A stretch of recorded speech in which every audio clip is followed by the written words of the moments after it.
दोस्तों, स्वागत करते हैं आपका अपने YouTube चैनल समाधान अड्डा में। आज का जो सेट है प्रैक्टिस सेट नंबर 10 होने जा रहा है बिहार एडुटेरिया के बुक से। अगर इसका PDF चाहते हैं तो मेरा टेलीग्राम चैनल अवश्य ज्वाइन कर लीजिएगा। इसका जो लिंक है वो इस वीडियो के डिस्क्रिप्शन में मिल जाएगा। ठीक है, चलिए पहला नंबर क्वेश्चन देखिए। पहला नंबर क्वेश्चन कह रहा है कि निम्न में से किस जैन तीर्थंकर का जन्म मिथिला क्षेत्र में हुआ था।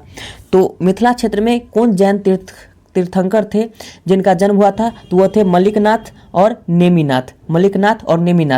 यह जो थे यह 21वां तीर्थंकर थे, 21वां तीर्थंकर थे। लेकिन मलिकनाथ थे वो कैमा थे, तो 19वां तीर्थंकर थे। अजितनाथ कैमा थे, तो दूसरका थे। ठीक है, तो इनमें से ये आंसर होगा, ए और बी आंसर होगा। ये ऐसी बता दिए है। ठीक है, देखिए कुल जो जैन धर्म में तीर्थंकर हुए हैं वो 24 हुए हैं। कितना हुए? 24। पहला कौन हुए? तो ऋषभदेव। दूसरका कौन हुए? दूसरका तो अजितनाथ। उसी प्रकार से लास्ट वाला पूछेगा तो कौन हुआ? तो महावीर स्वामी। ठीक है, क्लियर हो गया। चलिए आगे देखिएगा क्वेश्चन।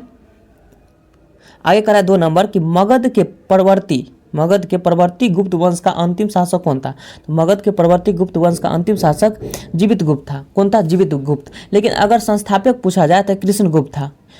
कौन था? कृष्णगुप्त इसका संस्थापक था।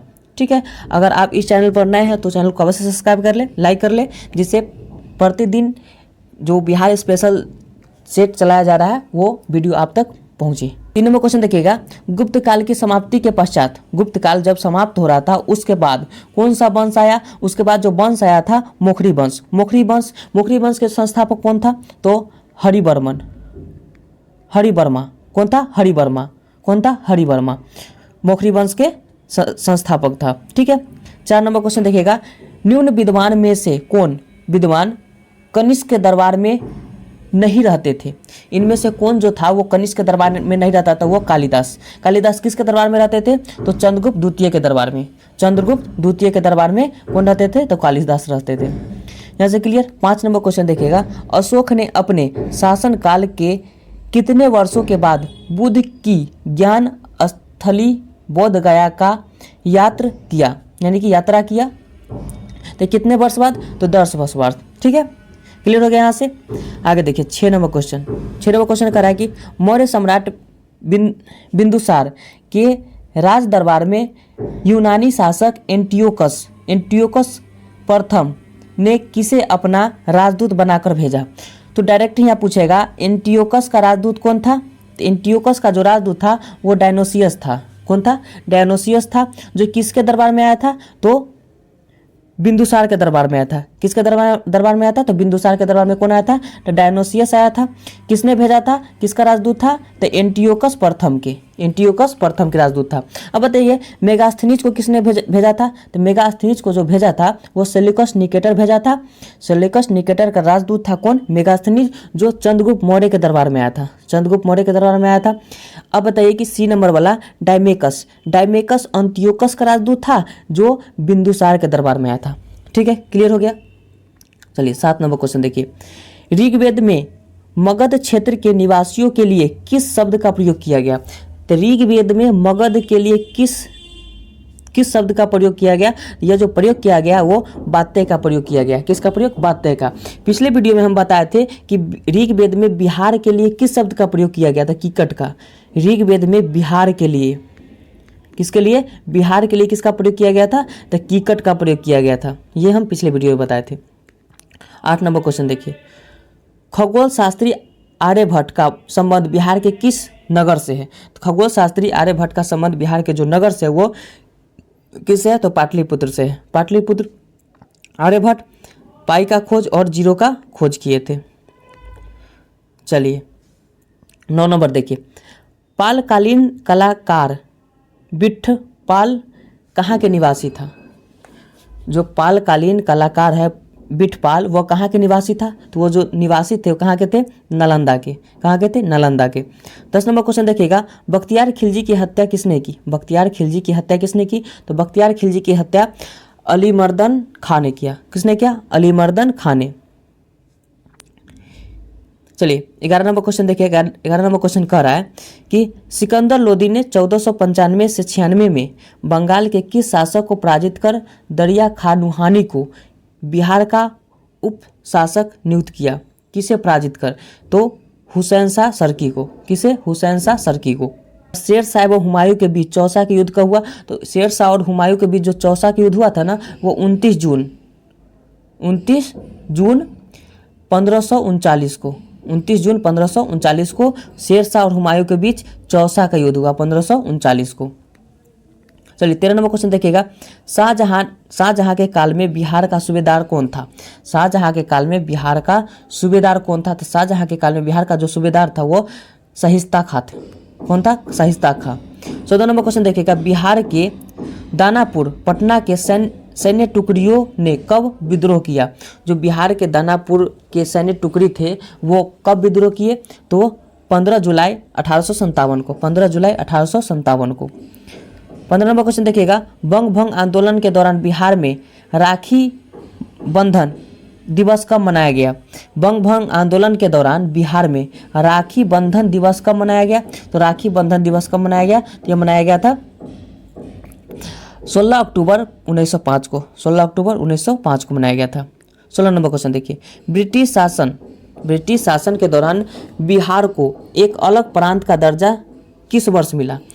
ब्रिटिश शासन के दौरान बिहार को एक अलग प्रांत का दर्जा किस वर्ष मिला? तो यह 1912 में मिला था। 1912 में 22 मार्च को बिहार दिवस मनाया जाता है। उसी दिन 22 मार्च 1912 को गठन हुआ था।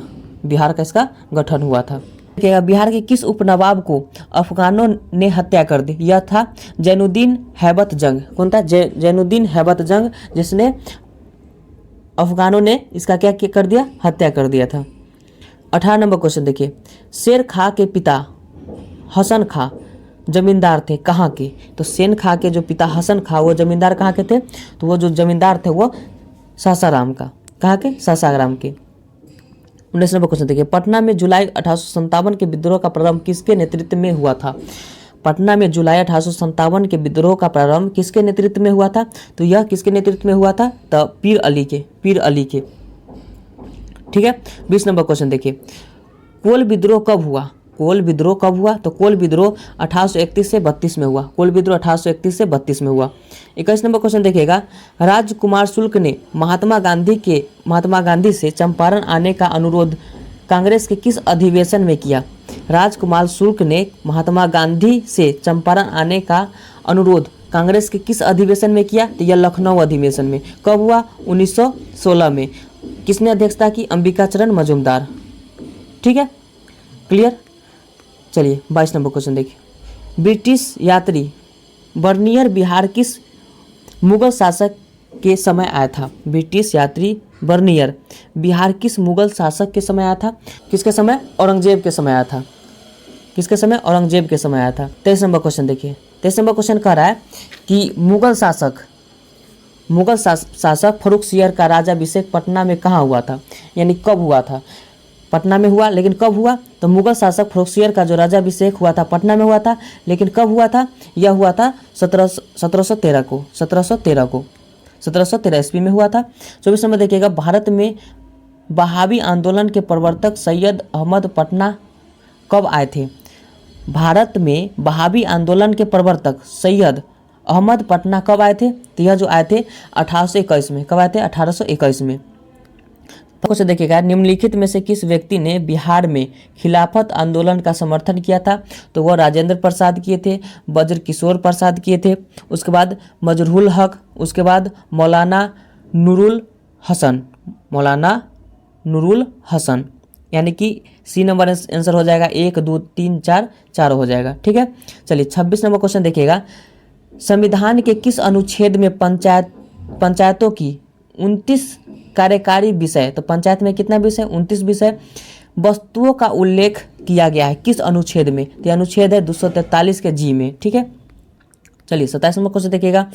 ग्राम सभा के गठन हेतु गांव की न्यूनतम जनसंख्या कितनी होनी चाहिए? ग्राम सभा के गठन हेतु गांव की न्यूनतम जनसंख्या कितनी होनी चाहिए? तो यह 250 होनी चाहिए, 250। ठीक है। इसमें कुछ देखिए। किसी पंचायत समिति में कितने अस्थायी समिति होते हैं?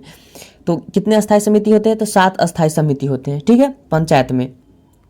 उसके बाद देखिए 29 नंबर क्वेश्चन कह रहा है कि सामुदायिक विकास कार्यक्रम की शुरुआत किस वर्ष की गई? सामुदायिक विकास कार्यक्रम की शुरुआत किस वर्ष की गई? तो सामुदायिक कार्यक्रम का जो शुरुआत किया गया था 1952 में। कब किया गया था? 1952 में किया गया था। उसके बाद देखिएगा 30 नंबर, भारत शासन अधिनियम 1919 के प्रावधानों के तहत बिहार उड़ीसा प्रांत के प्रथम गवर्नर कौन थे? बिहार सरकार अधिनियम 1919 के प्रावधानों के तहत बिहार और कहाँ के? उड़ीसा प्रांत के प्रथम गवर्नर कौन थे? तो यह प्रथम गवर्नर थे सत्येंद्र प्रसाद सिन्हा। सत्येंद्र प्रसाद सिन्हा, ठीक है। 31 नंबर देखिए, संविधान का कौन सा अनुच्छेद राज्यपाल की शपथ से संबंधित है? तो संविधान का कौन सा अनुच्छेद राज्यपाल की शपथ से संबंधित है? तो यह जो है 159 है, ठीक है। अब बताइए कि प्रत्येक राज्य का एक राज्यपाल होगा, कितना आर्टिकल में? तो 153 में है, 153 आर्टिकल में है। लेकिन अब एक राज्य या दो राज्य का या उससे अधिक राज्य का राज्यपाल होगा, यह कैमा संविधान संशोधन? तो 7वां संविधान संशोधन अधिनियम 1956 को यह प्रावधान लाया गया कि राज्यपाल एक से अधिक राज्य का भी राज्यपाल हो सकते हैं। 30 नंबर क्वेश्चन देखिएगा, राज्यपाल द्वारा जारी अध्यादेश विधानसभा के सत्र प्रारंभ होने से कितने दिनों के भीतर स्वीकार करना अनिवार्य है? तो कितना दिन के भीतर? तो 6 माह के भीतर इसको स्वीकार करना अनिवार्य है। अब बात है कि राज्यपाल का अध्यादेश कितना आर्टिकल में है? तो राज्यपाल का अध्यादेश 213 आर्टिकल में है, लेकिन राष्ट्रपति का अध्यादेश 123 आर्टिकल में है, ठीक है। चलिए 33 नंबर क्वेश्चन देखिएगा, किसी विधानसभा में सदस्यों की अधिकतम संख्या होती है? किसी विधानसभा में सदस्यों की अधिकतम संख्या कितनी होती है? तो 500 होती है। कितनी होती है? 500। 34 नंबर क्वेश्चन देखिएगा, सर्वोच्च न्यायालय के मुख्य न्यायाधीश बनने वाले बिहार के प्रथम न्यायाधीश कौन थे? तो सर्वोच्च न्यायालय के मुख्य न्यायाधीश बनने वाले बिहार के प्रथम न्यायाधीश कौन थे? तो यह थे भुवनेश्वर प्रसाद सिन्हा। चलिए 35 नंबर क्वेश्चन देखिए। 35 नंबर क्वेश्चन कह रहा है कि बिहार लोक सेवा आयोग के अध्यक्ष सहित कुल सदस्यों की संख्या कितनी होती है? यानी बिहार लोक सेवा आयोग के अध्यक्ष सहित कुल सदस्यों की संख्या कितनी होती है? तो यह 6 होती है। कितनी होती है? 6। 36 नंबर क्वेश्चन देखिएगा, राष्ट्रीय मानवाधिकार संरक्षण अधिनियम को किस वर्ष पारित किया गया? तो राष्ट्रीय मानवाधिकार संरक्षित अधिनियम को 1993 में किया गया। कब पारित किया गया? 1993 में। लेकिन हम बताए थे कि बिहार मानवाधिकार आयोग, तो बिहार में जो मानवाधिकार आयोग था, बिहार में मानवाधिकार आयोग का गठन कब हुआ? तो 3 जनवरी 2000 को, ठीक है। चलिए क्लियर हो गया। 37 नंबर क्वेश्चन देखिएगा, निम्नलिखित में से बिहार के पहले लोकायुक्त कौन थे? मतलब लोकायुक्त कौन है? तो निम्नलिखित में से बिहार के पहले लोकायुक्त है वो कौन है? तो हो जाएगा आपका श्रीधर वासुदेव सोहोनी, ठीक है। चलिए 38 नंबर क्वेश्चन देखिएगा, बिहार का राजकीय चिन्ह क्या है? बिहार का राजकीय चिन्ह क्या है? तो बिहार का जो राजकीय चिन्ह है वो बोधि वृक्ष है। कौन है? बोधि वृक्ष है। 39 नंबर क्वेश्चन देखिएगा, सर्वाधिक अनुसूचित जाति प्रतिशत वाला जिला कौन है? तो सर्वाधिक अनुसूचित जाति प्रतिशत वाला जिला आपका पश्चिमी चंपारण हो जाएगा। कौन हो जाएगा? पश्चिमी चंपारण। 40 नंबर क्वेश्चन देखिएगा, 2011 की जनगणना के अनुसार 1000 से अधिक लिंगानुपात वाले जिलों की संख्या कितनी है? तो एक जिला है, कौन है जो 1000 से अधिक है? तो गोपालगंज है। कितना है? तो 1021 है। लेकिन न्यूनतम वाला कितना है? कम से कम वाला 876, मुंगेर। कौन है? मुंगेर है। क्लियर हो गया। चलिए 41 नंबर क्वेश्चन देखिएगा, प्लाईवुड उद्योग के लिए बिहार का कौन सा जिला सर्वाधिक प्रसिद्ध है? तो ये वैशाली जिला है प्लाईवुड के लिए, ठीक है। चलिए 42 नंबर क्वेश्चन देखिएगा, बिहार में सर्वाधिक वर्षा किस क्षेत्र में होते हैं? बिहार में सर्वाधिक वर्षा जो होता है वो किस क्षेत्र में होता है? तो उत्तर पूर्व क्षेत्र में, इस क्षेत्र में होता है। इसलिए न यहाँ सबसे पूर्व में आपका जो नेपाल और पश्चिम बंगाल के साथ जो जिला किशनगंज है वो सीमा बनाता है, तो यहाँ सबसे अधिक वर्षा होता है किशनगंज में। यह किस क्षेत्र में आता है?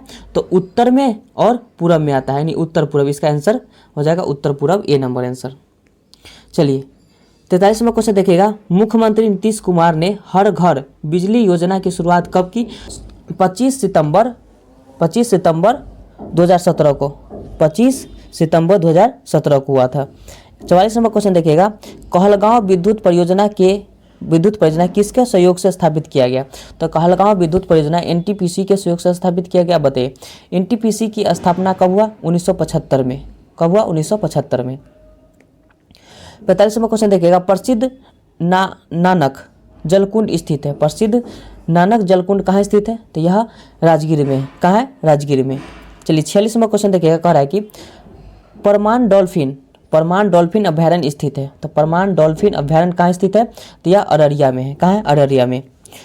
47 नंबर क्वेश्चन, कृषि रोड मैप 3 की कार्य अवधि है। कृषि रोड मैप 3 की कार्य अवधि क्या है? तो यह 2017 से लेकर के 22 तक इसका कार्य अवधि है।